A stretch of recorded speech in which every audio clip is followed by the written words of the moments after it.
স্বপ্নের পদ্মা সেতুর পাশে মাওয়াঘাট গভীর রাতেও জমজমাট। ভোজন রসিকরা দূর দূরান্ত থেকে এসেছেন পদ্মার ইলিশ ভাজা খেতে। পছন্দ মতো ইলিশ চোখের সামনে কাটাকাটি করে গরম গরম ভেজে পরিবেশন, সাথে ইলিশের ডিম, শুকনো মরিচ, বেগুন ভাজা, ঘন মসুর ডাল আর ইলিশের লেজের ভর্তা মাওয়াঘাটের মূল আকর্ষণ। ভোজন রসিকরা ইলিশের স্বাদ নিতে এসে জানান তাদের তৃপ্তির কথা। আমার নাম মাত্রিক সারান, আমি রাজস্থান ইন্ডিয়াতে আইছিলে। তো আজকে আমি ইলিশ খাইছিল, তো ইলিশ মজা পাইছো। মতলব রাজস্থানে তো মাছ পাওয়া কঠিন। প্রথমবার আসলাম এবং এসে আমি এক্সপেক্টও করি না এত মানে জমজমাট হবে। অনেক মজা ছিল খাবারটা, বিশেষ করে ভর্তা। মন জয় করার মতন একটা জায়গা এটা।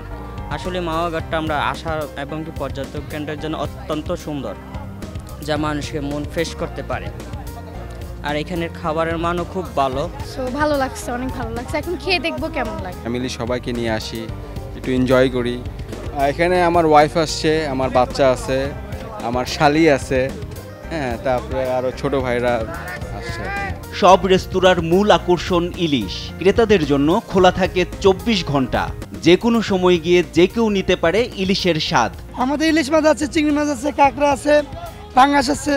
আমাদের যেরকম সাইজের মাছ নেয় সেরকম সাইজের দাম হয়। আপনি ছোট ইলিশ আছে 500 টাকা, বড় ইলিশ আছে 1000 টাকা, 1500 টাকা। হ্যাঁ, সব পদের মাছই আছে আমাদের এখানে।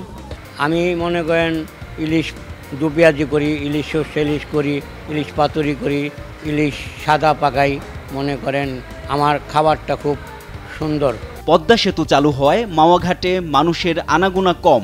এতে আগের মতো ক্রেতার ভিড় না থাকলেও শুক্র, শনিবার সহ সরকারি ছুটির দিনগুলোতে শুধু ইলিশের স্বাদ নিতে আসেন অনেকে। এতে বিক্রি নিয়ে সন্তোষ জানান ব্যবসায়ীরা। ফেরিঘাট না থাকার কারণে আমাদের বেচাকিনি একটু কম।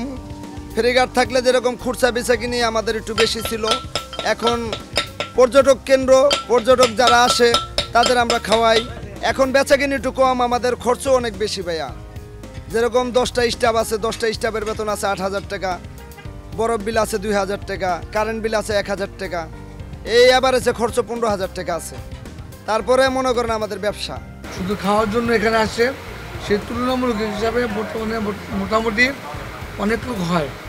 তবে সবচেয়ে বন্ধের দিনটা প্রচুর ভিড় থাকে, মানে দাঁড়িয়ে টেবিলে বসার মতন প্লেস থাকে না, দাঁড়ায় থাকতে পিছনে। বন্ধের দিন ছাড়া মোটামুটি হয়। পদ্মার টাটকা ইলিশের গন্ধে ছুটে আসা মানুষের জন্য দিনরাত প্রস্তুত মাওয়ার রেস্তোরাঁ মালিক ও কর্মীরা। NI নাহিদ, দেশ টিভি, ঢাকা।